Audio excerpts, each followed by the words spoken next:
شعراء حضرات، نقیب اجلاس، حاضرین مجلس، السلام علیکم ورحمۃ اللہ تعالی وبرکاتہ۔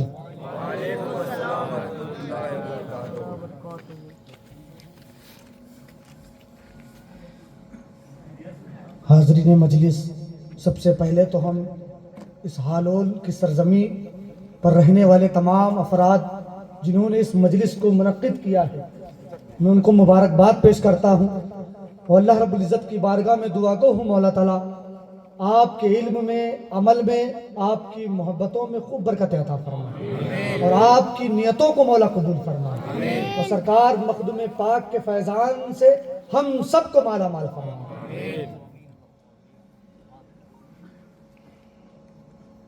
الحمدللہ الحمدللہ نعمدہ ونستعینہ ونستغفرہ ونؤمن بہ ونتوکل علیہ ونعوذ باللہ من شرور انفسنا ومن سیئات اعمالنا من یہد اللہ فلا مضل له ومن یضللہ فلا ہادی له ونشهد ان لا الہ الا اللہ واشهد ان محمدا عبدہ ورسولہ صبغۃ اللہ ومن احسن من اللہ صبغہ۔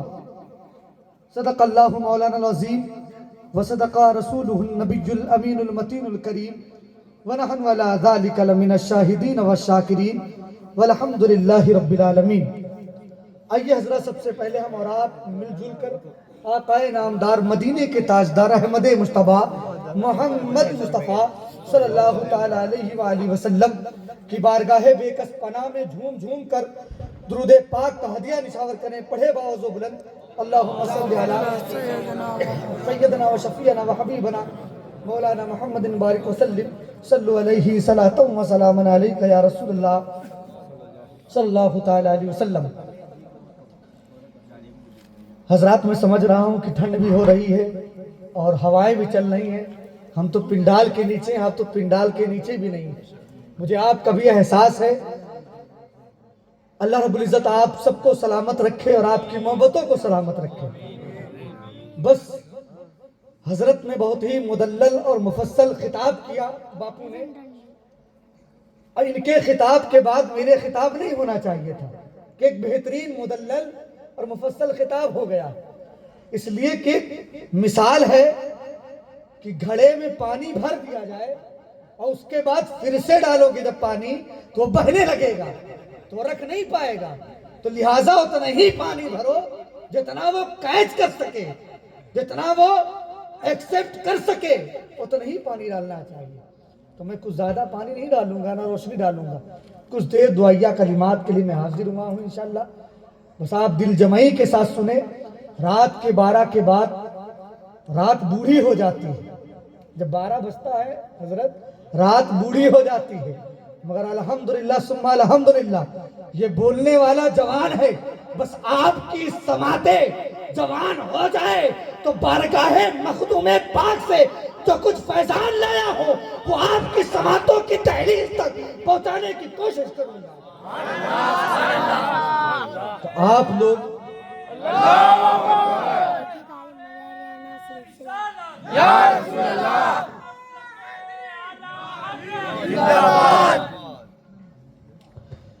حضرت کے خطاب سے وہ مجھے شعر یاد آ گیا علامہ اقبال کا کہ دور حاضر کے تمام پیرانے کرام کے لیے لکھا تھا کہ منزل سے آگے بڑھ کر منزل تلاش کر، منزل سے آگے بڑھ کر منزل تلاش کر، مل جائے تجھ کو دریا تو سمندر تلاش کر، کہیں بس نہ کرنا، مل جائے تجھ کو دریا تو خواہش رکھو کہ سمندر مل جائے۔ اور ہر شیشہ ٹوٹ جاتا ہے پتھر کی چوٹ سے، ہر شیشہ ٹوٹ جاتا ہے پتھر کی چوٹ سے، پتھر ہی ٹوٹ جائے وہ شیشہ تلاش کر، پتھر ہی ٹوٹ جائے وہ شیشہ تلاش کر۔ اور آج کل کے پیرانے کرام کو دیکھ لیں اور علامہ اقبال کی اشعار کو دیکھیں، کیا لکھتے ہیں؟ کرے سوار اونٹ پہ جو اپنے غلام کو، کرے سوار اونٹ پر جو اپنے غلام کو پیدل ہی خود چلے وہ آقا تلاش کر. پیدل ہی خود چلے, پیدل ہی خود چلے وہ آقا تلاش کر. تو ایسا رہبر تلاش کرو کہ جس کے پیسے سے وہ اپنی بلڈنگ نہ بنائے, بلکہ ایسا آقا, ایسا مولا, ایسا پیر تلاش کرو کہ جس کے پاس جب تم جاؤ تو خدا یاد آ جائے. تو شاعر کہتا ہے کہ یہ الگ بات ہے جو بڑے ہیں وہ بڑے رہتے ہیں, یہ الگ بات ہے جو بڑے ہیں وہ بڑے رہتے ہیں, اور ایسے اسلاف سے اور ایسے درویشوں سے اور ایسے مشائخوں سے اور ایسے مدنی سے ملتا ہے ہمارا شجرہ جن کے جوتوں میں کئی کاج پڑے رہتے ہیں.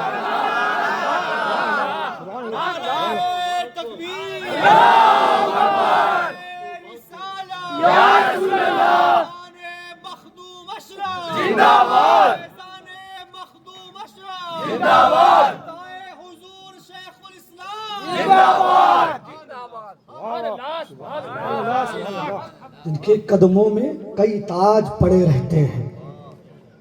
تو ہم کسی ایسے ویسے کو پیر نہیں بنائے, الحمدللہ ہم نے ایسے کو پیر بنایا ہے کہ جن کو دنیا شیخ الاسلام والمسلمین کے نام سے پہچانتے ہیں.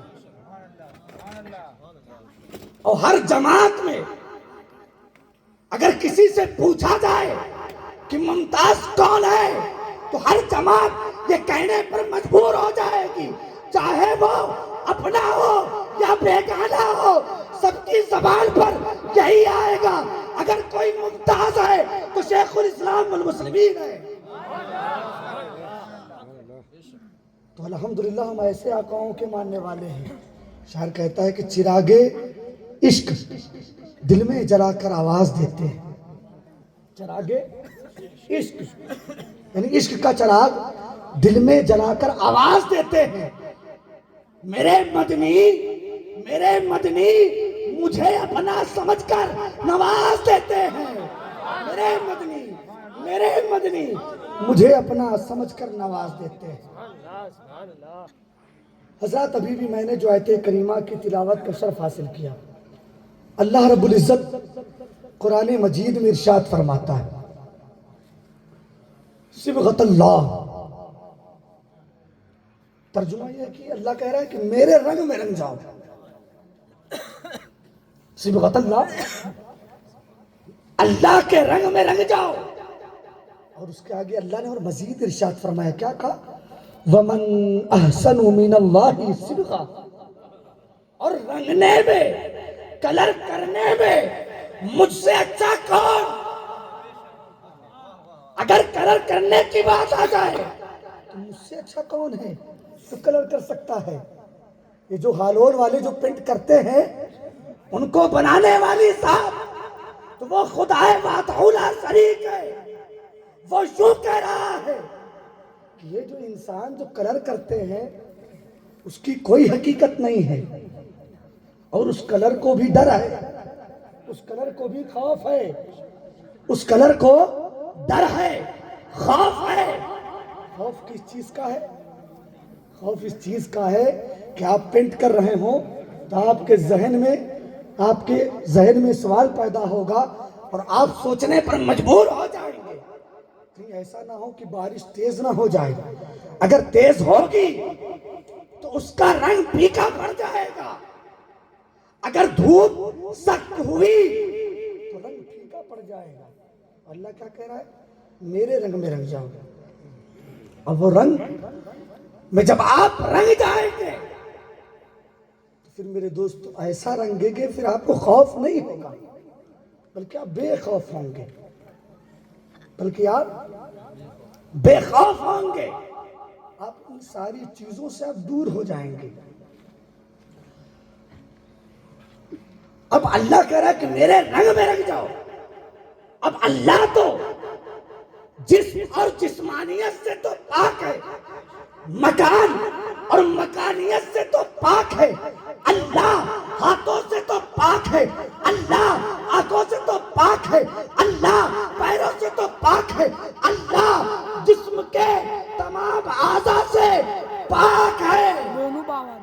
اللہ کا رنگ کون سا رنگ ہے پھر؟ قرآن تو کہہ رہا ہے نا، قرآن تو یہ کہہ رہا ہے کہ اللہ کے رنگ میں رنگ جاؤ. تو رنگ تو چوڑائی کا ہوتا ہے، ہیلتھ کا ہوتا ہے، لمبائی کا ہوتا ہے، گہرائی کا ہوتا ہے. تو اللہ تو ان ساری چیزوں سے پاک، تو اللہ کا رنگ کون سا رنگ ہے؟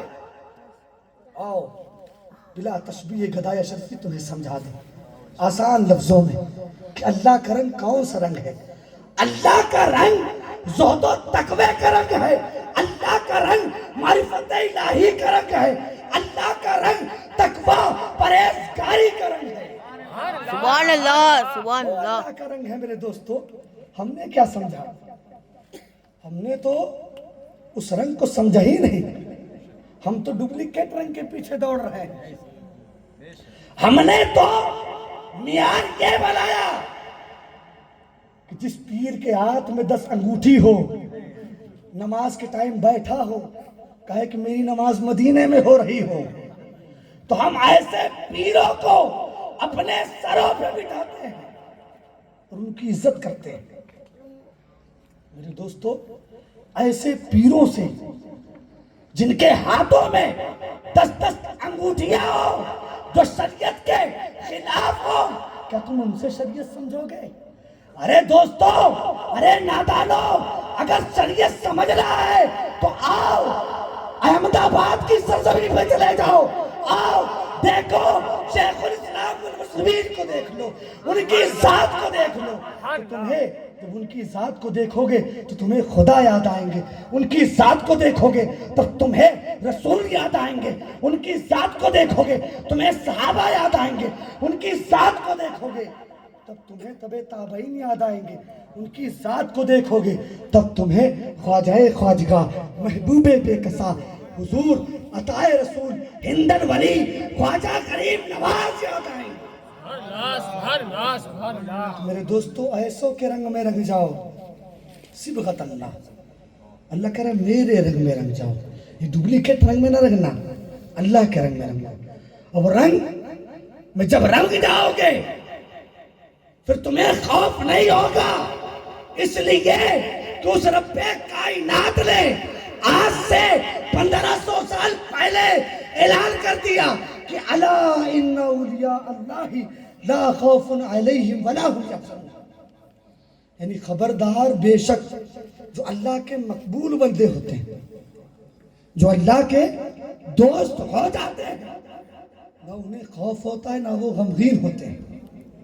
اب آپ سوچیں گے، اپنے ذہن کے گھوڑے کو دوڑائیں گے تو آپ کہیں گے کہ بعد میاں نے کہا کہ اللہ کے جو نیک بندے ہوتے ہیں، جو برگزیدہ بندے ہوتے ہیں، جو اللہ کے دوست ہوتے ہیں، انہیں خوف نہیں ہوتا. تو ظاہر سی بات ہے، جب اللہ نے جسم کو بنایا تو اس جسم کے اندر ایک دل بھی فٹ کیا، اور اس دل کے اندر در بھی موجود، اس دل کے اندر در بھی موجود. اور قرآن کیا کہہ رہا ہے؟ خبردار بے شک، یعنی پہلے ہی خبردار کر رہا ہے، خبردار بے شک جو اللہ کے نیک بندے ہو جاتے ہیں نا، انہیں خوف نہیں ہوتا، انہیں وہ ڈرتے. انہیں خوف کس چیز کا نہیں ہوتا؟ انہیں خوف دنیا داروں کا نہیں ہوتا. انہیں خوف دنیا دار پیروں کا نہیں ہوتا، بلکہ ان کو خوف ہوتا ہے تو خدا وحدہ لا شریک کا ہوتا ہے. وہ اس ذات سے ڈرتے ہیں میرے دوستو جو پوری کائنات کا رچیتا ہے، جو وہ علی کل شیء قدیر ہے، جو ہر چیز پر قادر و مطلق ہے. اس سے ڈرتے ہیں، وہ دنیا داروں سے نہیں ڈرتے.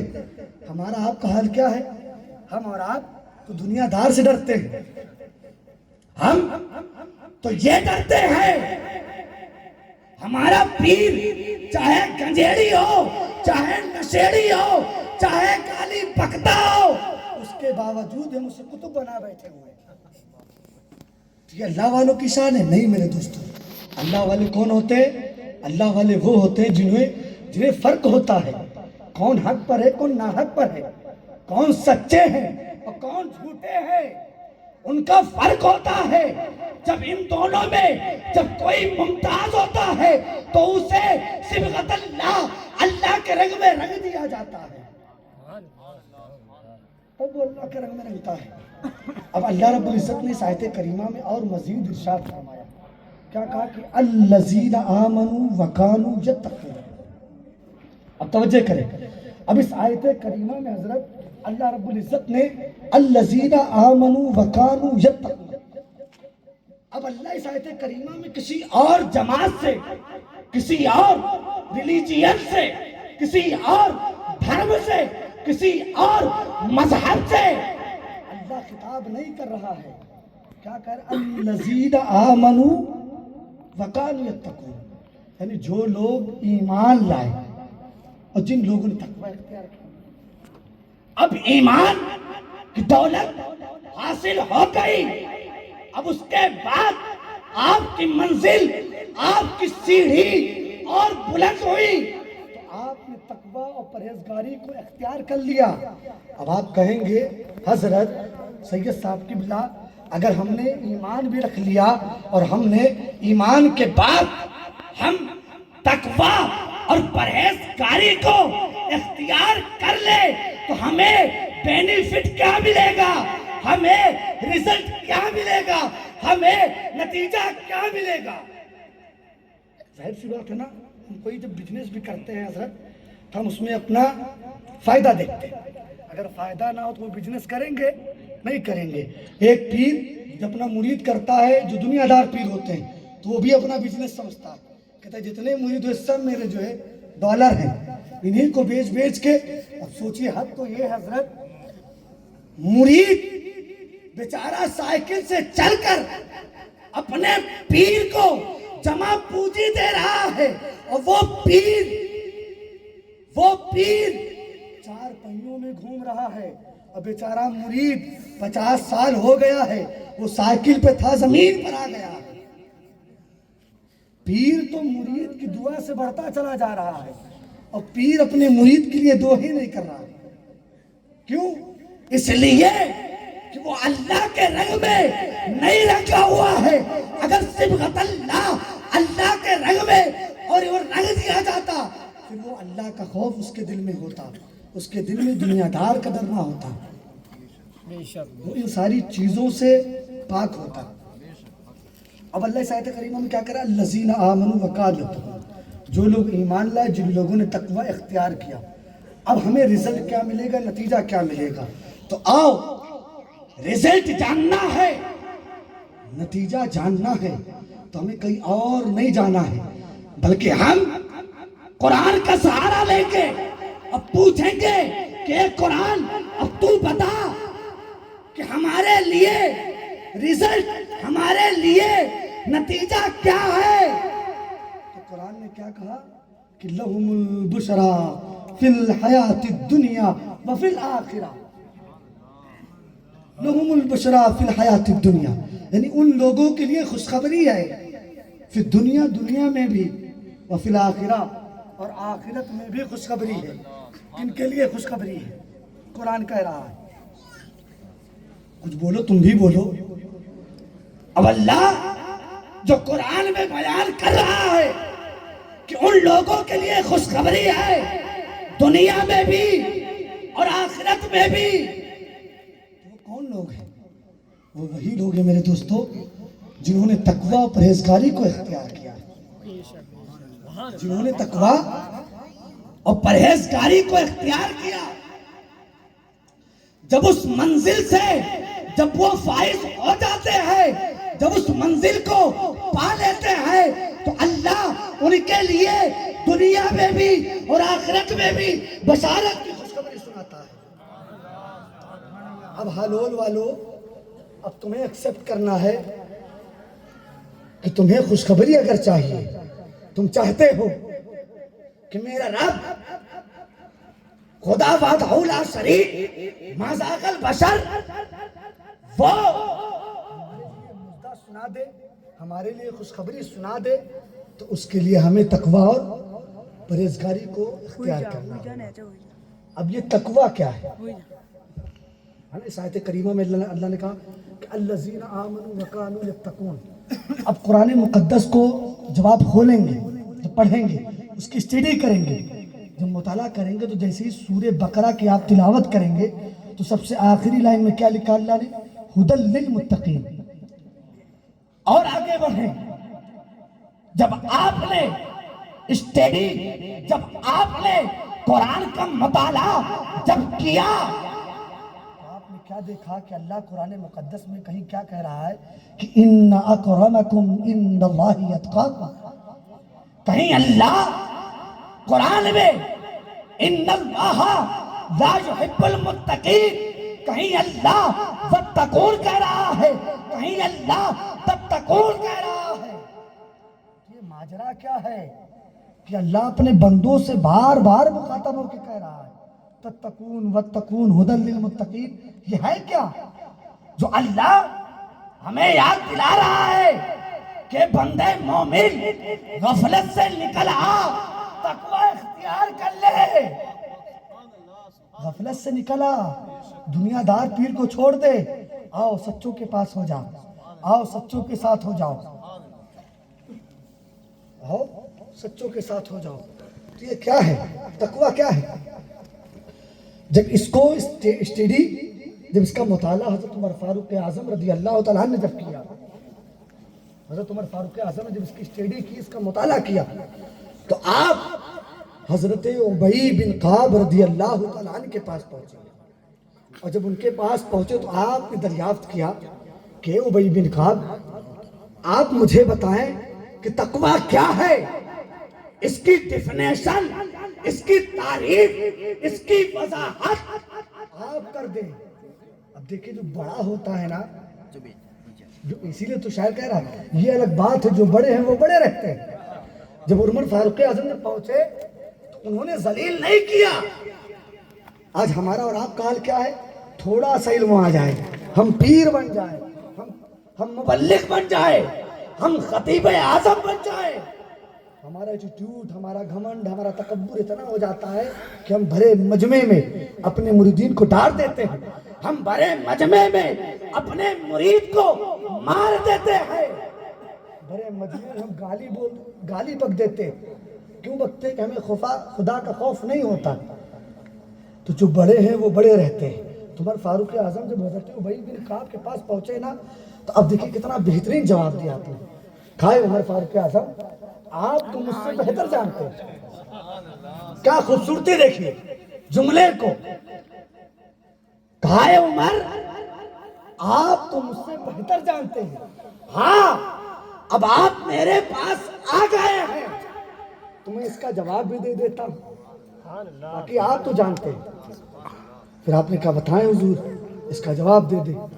کہا سنو اے عمر، اگر میں تم سے کہوں کہ راستہ تنگ ہو، گلی پتلی ہو، بہت پتلی گلی ہو، اور اس گلی میں ادھر بھی کانٹے دار درخت لگے ہو اور ادھر بھی کانٹے دار درخت لگے ہو، اے عمر میں تم سے کہوں کہ عمر گزر جا، عمر نکل جا، اس منزل کو، اس مرحلے کو، اس سیڑھی کو اے عمر تو پار کر لے.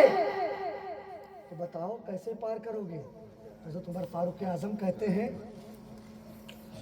کہ ابی بن کعب، ظاہر سی بات ہے جب دونوں طرف کانٹے دار درخت لگے ہیں، گلی تنگ ہے، تو میں اپنے دامنوں کو، اپنے جھپوں کو سمیٹ لوں گا، اس لیے کہ وہ جھپے میں اگر کانٹے چبھیں گے تو میری جسم پہ لگیں گے اور اذیت، پریشانی مجھے لاحق ہو جائے گی.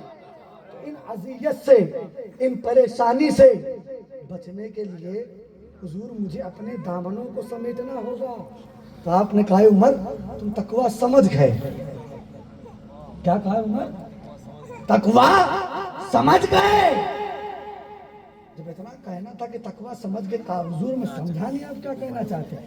کہا سنو، دنیا میں گناہ کی لذت ادھر بھی ہو، گناہ کی لذت ادھر بھی ہو، گناہ ادھر بھی کیجئے، گناہ ادھر بھی کیجئے، اور جو ان تمام گناہوں سے بچ کر نکل جاتا ہے اسی کو متقی کہا جاتا ہے.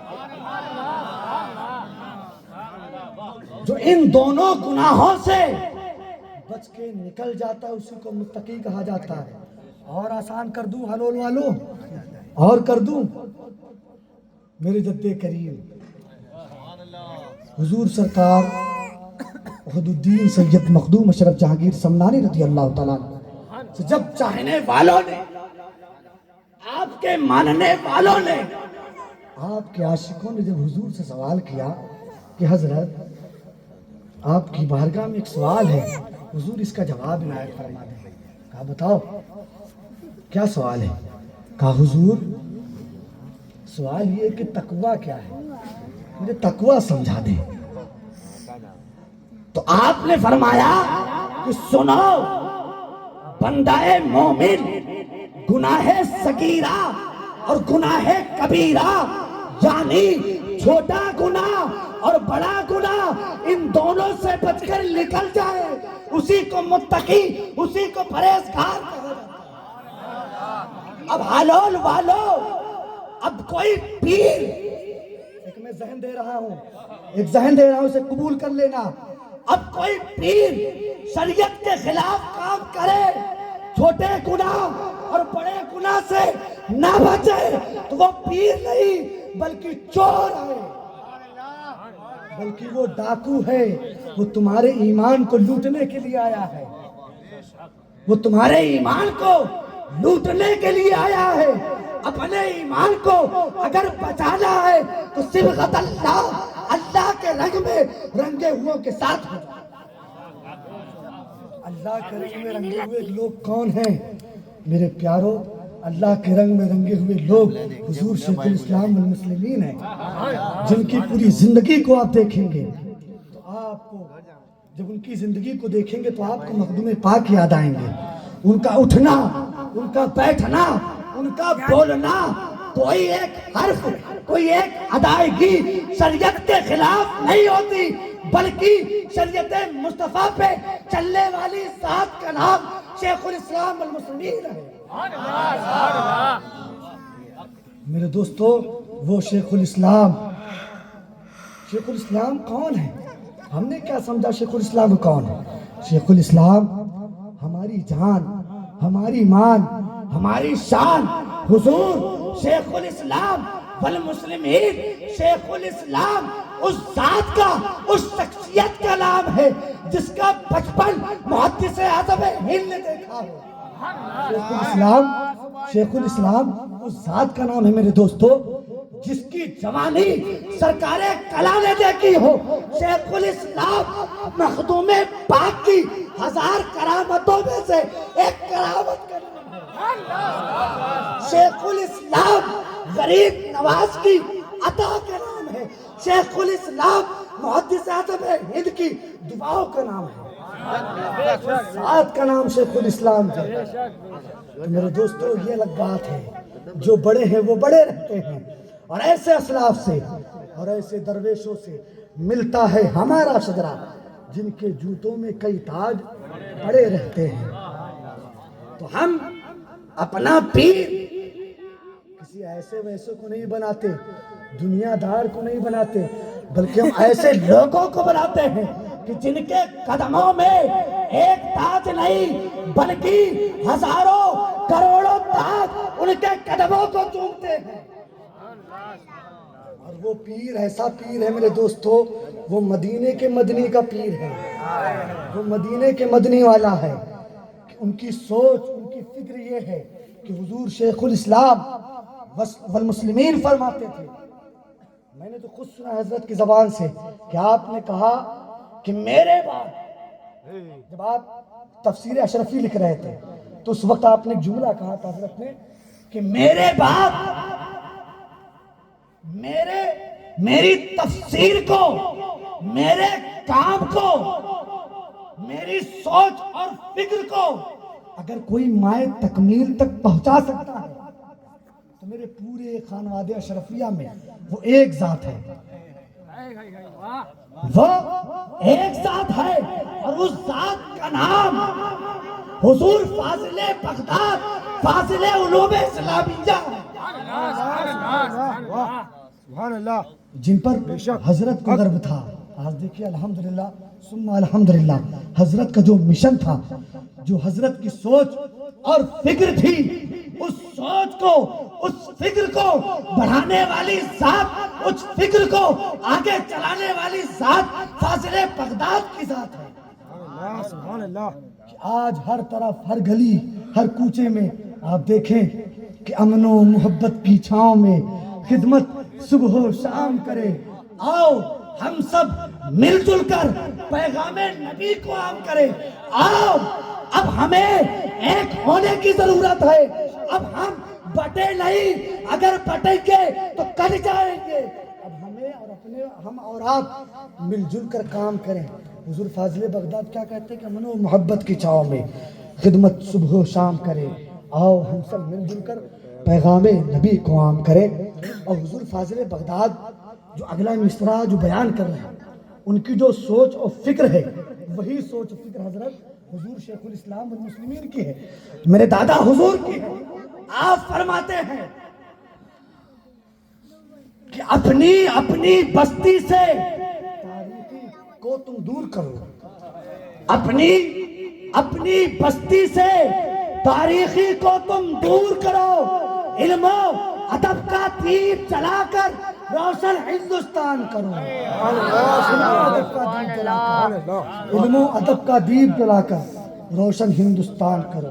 تو میرے دوستوں، میرے عزیزوں، اپنے آپ کو بدلنے کی ضرورت ہے، اپنے آپ کو چینج کریں اور یہ سمجھیں اللہ نے آپ کو عقل سلیم عطا کی ہے، اللہ نے آپ کو دماغ دیا ہے۔ جیسے آپ کہیں کام کرنے کے لیے جاتے ہو نا، تو اگر آپ کی دہاڑی 500 روپے، اگر کوئی 200 روپے دے تو تم کام کرو گے؟ نہیں کرو گے نا، منع کر دو گے۔ تو ویسا ہی اگر کوئی دنیا دار پیر تمہارے درمیان آ جائے اور تمہارے ایمان کے ساتھ وہ سودا کرنے لگ جائے، تو ایسے پیروں سے، ایسے لٹوروں سے تم کو سو دور رہنا میرے دوستوں، تب تم کامیاب ہوگے نا۔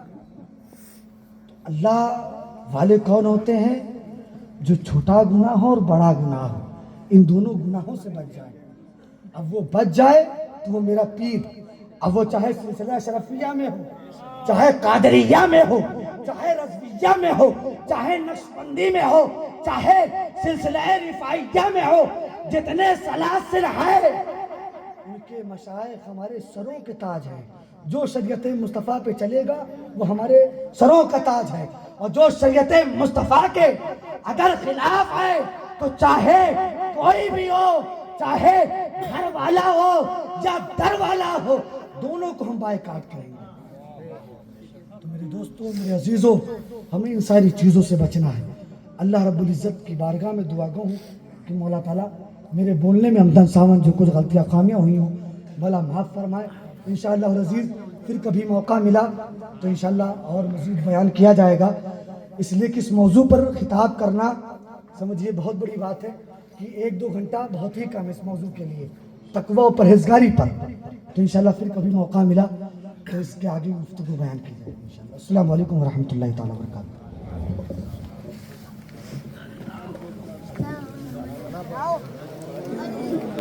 مصطفیٰ جان رحمان